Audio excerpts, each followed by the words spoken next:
Après 40 ans, la santé ne se résume plus simplement à manger équilibré ou à faire du sport.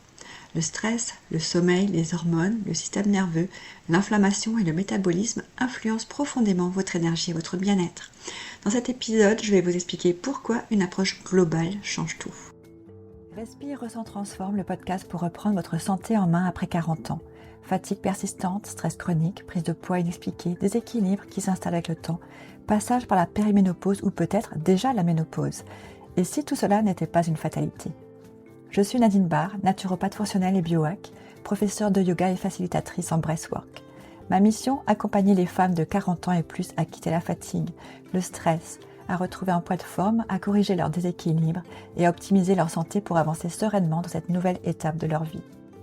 Dans ce podcast, je vous partage des clés concrètes pour apaiser votre système nerveux et réduire le stress, stabiliser votre énergie grâce à une alimentation adaptée, une nutrition fonctionnelle et non inflammatoire, retrouver un poids de forme dans lequel vous vous sentez bien, bouger intelligemment avec le yoga, les mouvements conscients et le renforcement adapté, respirer en profondeur avec le breathwork pour libérer les tensions physiques et émotionnelles, construire une hygiène de vie durable pour bien vieillir. Ici, un peu de théorie et surtout des outils simples et concrets et applicables dans votre quotidien. Chaque épisode vous aide à mieux comprendre votre corps et à passer à l'action pas à pas. Prête à transformer votre santé? Installez-vous, respirez et laissez-vous guider. Bonjour à toutes et bienvenue dans ce nouvel épisode du podcast Respire, ressent, transforme. Aujourd'hui, j'avais envie de vous parler d'un sujet absolument fondamental selon moi et c'est ce qui m'a donné envie de créer l'accompagnement Respire, ressent, transforme. C'est un sujet qui explique pourquoi beaucoup de femmes après 40 ans ont l'impression de faire énormément d'efforts sans réussir à retrouver durablement leur énergie, leur équilibre et leur vitalité. Parce qu'on nous a souvent appris à voir la santé de manière très simplifiée, comme s'il suffisait simplement de manger mieux ou de faire un peu plus de sport, prendre quelques compléments ou suivre le dernier programme à la mode. Mais en réalité, le corps fonctionne comme un ensemble et particulièrement après 40 ans, ou en tout cas cela devient vraiment crucial à ce moment-là de notre vie de prendre conscience que tout est en fait relié, tout est connecté et si on travaille que sur un symptôme ou une pathologie, ça va pas régler le problème. Et très souvent, comme par exemple on le voit très souvent dans les régimes, tout va mieux pendant le régime et dès qu'on arrête, on reprend tout le poids que l'on avait avant, voire pire. Donc là, l'idée, c'est vraiment de comprendre que tout est interrelié et que si on ne travaille pas sur chaque plan, cela ne va pas fonctionner sur le long terme. Après 40 ans, il y a de grands changements qui se mettent en place dans notre vie, ou en tout cas, on va les remarquer déjà beaucoup plus qu'avant les 40 ans.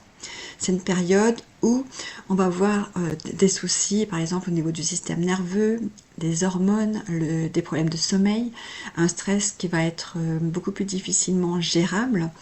Il va y avoir également plus de glycémie avec des pics et donc très souvent de la résistance à l'insuline suivant notre alimentation bien sûr. Il y a également l'inflammation qui va se sentir de plus en plus, des problèmes de digestion où on va se dire tiens c'est quand même pas normal que j'ai tellement de problèmes depuis des années. On va également avoir plus de mal à récupérer, on va avoir également des grands pics au niveau des émotions et également une surcharge mentale qui va s'accroître avec le fait qu'on approche la quarantaine. Donc très souvent on va avoir beaucoup plus de responsabilités au travail, de responsabilités au sein de sa famille. Et en fait, il y a vraiment beaucoup de choses qui s'installent avec le temps et notamment donc dans cette période-là. Et c'est justement pour cela que j'ai construit mon accompagnement Respire, Ressent, Transforme autour de plusieurs piliers qui pour moi sont complémentaires, mais aussi ceux que j'ai mis moi-même en place lorsque je suis tombée malade à la trentaine. Et c'est ce qui m'a permis au fur et à mesure des années de sortir de la maladie. Parce qu'on ne peut pas simplement transformer en fait durablement sa santé en travaillant donc uniquement sur un seul aspect de son corps. Il faut vraiment travailler sur tous les différents systèmes. Et aujourd'hui, j'avais envie donc de vous expliquer un peu plus cette vision. La première chose à comprendre, c'est que selon moi, le système nerveux est la base. C'est vraiment la fondation de notre santé. Sans avoir travaillé sur notre système nerveux, à améliorer et mieux gérer notre stress, à apprendre qui l'on est vraiment en travaillant sur la connaissance de soi, mais également le fait de rétablir et de réguler son système nerveux sur le long terme et également ses traumas, et bien tout le reste en fait à un moment donné va s'écrouler. Donc c'est vraiment pour moi la fondation. Et c'est probablement le pilier le plus sous-estimé dans le monde de la santé et du bien-être. Beaucoup de femmes en fait vivent aujourd'hui dans un état de stress qui est devenu chronique et cela semble être normal mais ça ne l'est pas. Donc elles sont fatiguées dès le réveil, très tendues en permanence dans la journée, hyper sollicitées mentalement, elles dorment mal, elles ont des compulsions très souvent alimentaires ou matérielles, c'est-à-dire avoir besoin d'acheter plein de vêtements, plein de chaussures, de passer beaucoup de temps chez coiffeur, plein de choses comme ça qui sont très souvent des compulsions liées à un mal-être. Il y a également donc des difficultés à récupérer, de l'inflammation, des douleurs, des troubles digestifs qui vont avec, et des difficultés à perdre du poids. Et très souvent, elles pensent que le problème vient uniquement de l'alimentation, alors que le corps est parfois simplement bloqué en mode survie. Et très souvent, je vois ça en consultation, on me dit mais non, je ne suis pas stressée, non, tout va bien. Parce qu'en fait, on ne fait pas des fois le lien entre justement cette surcharge mentale, ce système nerveux qui en fait s'est habitué à ce stress coutumier et on pense que tout est normal, alors que si on prend le temps de s'écouter, de comprendre, on se rend compte en fait non, tout ça c'est pas normal. Et même si on pense bien faire les choses, on se rend même pas compte de l'impact. Comme moi par exemple, dont j'étais thérapeute déjà avant de tomber malade, je pratiquais la méditation, je faisais du bouddhisme, et beaucoup de sport, donc je faisais vraiment beaucoup de choses pour moi-même et je pensais faire bien les choses. Mais c'est que lorsque je suis tombée malade et donc 2 ans après, très difficile avec une dépression, et c'est que au bout de 2 années que j'ai compris qu'il fallait que je me bouge et que je trouve les solutions par moi-même, que j'ai commencé petit à petit à prendre du temps pour moi en marchant, en allant me ressourcer dans la nature. Mais au début, en fait, il m'a fallu du temps pour me rendre compte que j'étais dans l'auto-jugement et que je me sentais coupable de me prendre du temps pour moi. Et donc, je rentrais très vite et tout était très court. Et c'est que à force de pratiquer, à force de lutter contre ce mental qui ne voulait pas que je prenne vraiment du temps pour moi, que d'un coup, j'ai eu cette révélation qui a été la toute première pour moi, que oui, en fait, j'avais rien compris à la méditation, j'avais rien compris à mes cours de yoga, parce que ok, je pratiquais, mais pas en étant dans un mode vraiment de ressourcement et de restauration de mon système nerveux. Donc voilà, le corps a tendance à être bloqué dans ce mode survie sans qu'on s'en rende compte. Et notre système nerveux, lui, il perçoit en permanence du danger ou du stress, même subtil, et donc le corps va prioriser ce mode survie sans qu'on s'en rende compte. Et donc il ne va pas être dans la réparation, il ne va pas être dans la digestion optimale, ni dans l'équilibre hormonal, ni dans la récupération. Et c'est pour cela que dans mon approche, je travaille énormément sur la respiration, la régulation du stress, la sécurité intérieure, le sommeil, la récupération et le ralentissement du système. Et je sais que beaucoup de femmes qui me disent « Ouais mais non, moi je peux pas, je me fais chier dans les cours de yoga si c'est trop lent, j'ai besoin d'avoir quelque chose qui bouge. » Parce que justement, on est tellement dans ce mode de survie qu'on ne se rend pas compte à quel point c'est délétère pour soi. Et on pense que de continuer à être dans ce rythme-là nous aide, mais alors que c'est pas du tout le cas. Bien au contraire. Et c'est qu'en se forçant au début à retrouver un rythme lent et de compréhension de soi qu'on commence petit à petit à lâcher ce mode survie pour retourner dans un mode réparateur. Et je sais que c'est difficile. Je crois que c'est certainement ce que j'entends le plus, soit dans mes cours de yoga, soit dans mes accompagnements, dans mes consultations. C'est cette incapacité. En fait, on se croit incapable de pouvoir se détendre. Mais c'est un mode, voilà, c'est le mode survie qui parle. Ensuite, évidemment, il y a l'alimentation et la nutrition fonctionnelle qui sont pour moi primordiales pour optimiser notre santé. Sans le fait d'apprendre à changer son mode d'alimentation pour être réellement dans une alimentation qui est saine pour soi, parce qu'on est toutes différentes, on n'a pas besoin toutes de la même alimentation, ni de la même nutrition.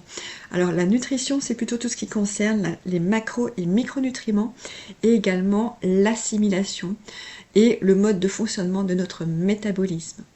Mais les deux, en fait, l'alimentation et la nutrition fonctionnelle vont ensemble. Et là aussi, je pense qu'il est important de sortir donc des approches extrêmes ou culpabilisantes. Le but n'est pas de suivre une alimentation parfaite, ni un régime strict. Le but est de comprendre ce dont votre corps a réellement besoin et de l'adapter.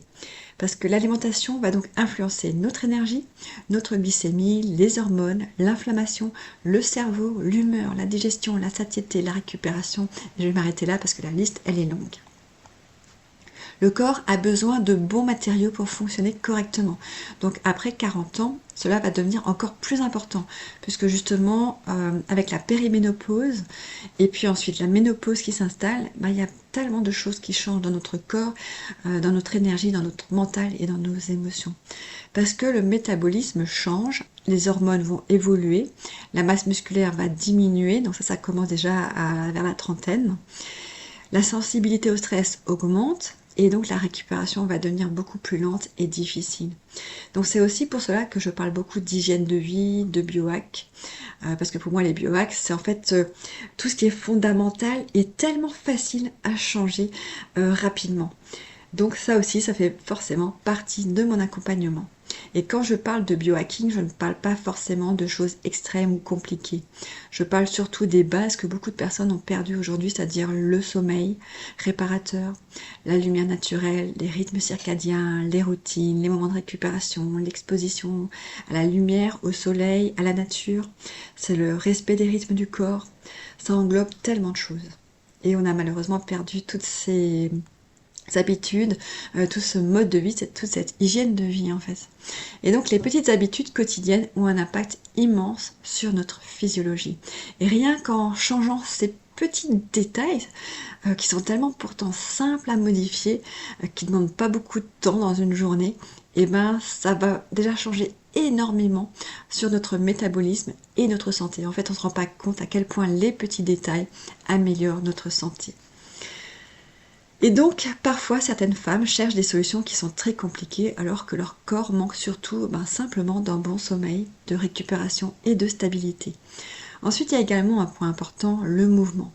C'est un pilier essentiel dans mon approche parce que pour moi, je vise toujours donc la prévention de la santé, l'optimisation de sa santé pour bien vieillir. C'est-à-dire qu'il faut s'imaginer qu'à 70 ou 80 ans ou 90 ans, j'aimerais ne pas être accompagnée par une autre personne qui doit me porter. J'aimerais pouvoir continuer à pouvoir me lever, à pouvoir aller aux toilettes moi-même toute seule, à pouvoir plus tard porter mes petits-enfants. Donc voilà, j'ai envie de pouvoir faire plein de choses et longtemps. Et je pense que si vous écoutez mon podcast, vous avez les mêmes envies. Donc le mouvement, oui, ça en fait partie. Mais là encore, pas dans une logique de punition. Je pense que beaucoup de femmes ont développé une relation qui est difficile avec le sport, comme si bouger en fait devait forcément être synonyme de souffrance, d'épuisement ou de contrôle du corps. Mais il faut bien comprendre, pour moi qui étais vraiment une bonne sportive avant, au début forcément c'est difficile parce qu'on sort de notre zone de confort, on se lève de notre chaise ou de notre canapé, donc forcément on n'a pas l'habitude, c'est pas facile.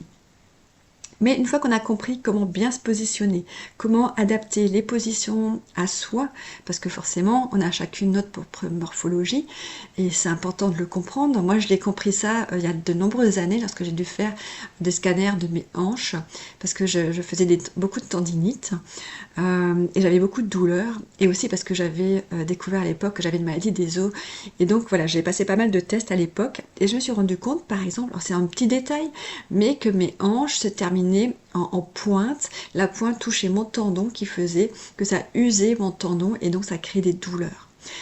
Et donc c'est là que je me suis dit, tiens, ça fait quand même réfléchir, alors voilà pourquoi peut-être je me blessais beaucoup dans mes séances, dans mes cours de pilates ou de yoga, parce que je n'avais pas connaissance que voilà, j'avais une certaine anatomie qui faisait que voilà, ça touchait les tendons, ça me créait des douleurs. Et donc voilà, c'est par là que j'ai commencé à m'intéresser à l'anatomie et comment bouger sans se faire mal. Et donc voilà, dans l'accompagnement, je parle justement de mobilité, de comment bien se positionner pour ne pas se faire mal. Parce que le mouvement, ça doit être un outil de santé et de longévité. Et si on apprend à comment adapter les positions à soi, c'est déjà un premier pas. Ensuite, à travailler les muscles profonds pour justement renforcer notre squelette et nos postures pour ne pas amener des douleurs par la suite, et ensuite travailler sur le renforcement musculaire pour justement garder de la force le plus longtemps possible. Et donc après 40 ans, ça va permettre également donc de préserver sa masse musculaire. Après 40 ans, préserver sa masse musculaire devient donc extrêmement important pour le métabolisme, pour les hormones, pour les os, pour la mobilité, pour l'autonomie et pour le vieillissement. C'est pour cela que dans mon accompagnement, il y a donc des cours de yoga, de la mobilité, du renforcement musculaire, du mouvement conscient, et toujours avec l'idée donc de respecter le corps et la physiologie de chaque femme. Mes cours sont adaptés aux débutantes, parce qu'on parle vraiment de la base, des fondamentaux, mais également aux personnes qui pratiquent déjà depuis de nombreuses années, qui ont peut-être envie d'apprendre à enfin bien se positionner, arrêter de se blesser. Et enfin, il y a un pilier que je trouve également fondamental. En fait, tous ces piliers sont fondamentaux. Mais c'est également important de prendre conscience de la connaissance de soi, ce que ça nous amène comme qualité dans notre vie, et de la diminution de la charge mentale. Parce qu'on ne transforme pas durablement sa santé dans un quotidien qui est constamment épuisant.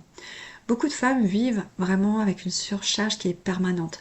Trop de responsabilités, trop de pression, trop de stimulation, et pas assez de récupération, et pas assez d'espace pour elles-mêmes.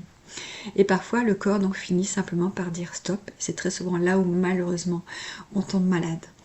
Donc apprendre à mieux se connaître, c'est comprendre son fonctionnement, c'est poser des limites, simplifier certaines choses et ralentir parfois. Et ça fait aussi partie donc du processus de transformation. Et je crois profondément que nous sommes toutes uniques. C'est quelque chose qui est très important pour moi. Il n'existe pas une seule alimentation idéale pour tout le monde. Pas une seule manière de bouger et pas une seule routine parfaite. Chaque femme a son métabolisme, son système nerveux, son histoire, ses contraintes, sa physiologie et son rythme de vie. Et c'est justement pour cela que mon approche cherche à s'adapter à chaque personne. L'objectif n'est pas de forcer le corps, mais de créer progressivement un terrain qui va être plus stable, plus sécurisé, plus vivant. C'est un terrain dans lequel le corps peut enfin retrouver plus d'énergie, de résilience et de vitalité.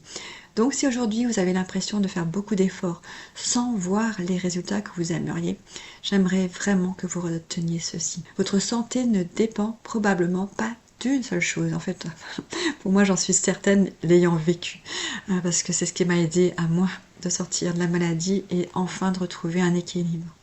Le corps fonctionne vraiment comme un ensemble et parfois ce n'est pas plus de contrôle dont il a besoin, mais plus de sécurité, plus de récupération, plus de stabilité, plus d'écoute et une approche plus globale.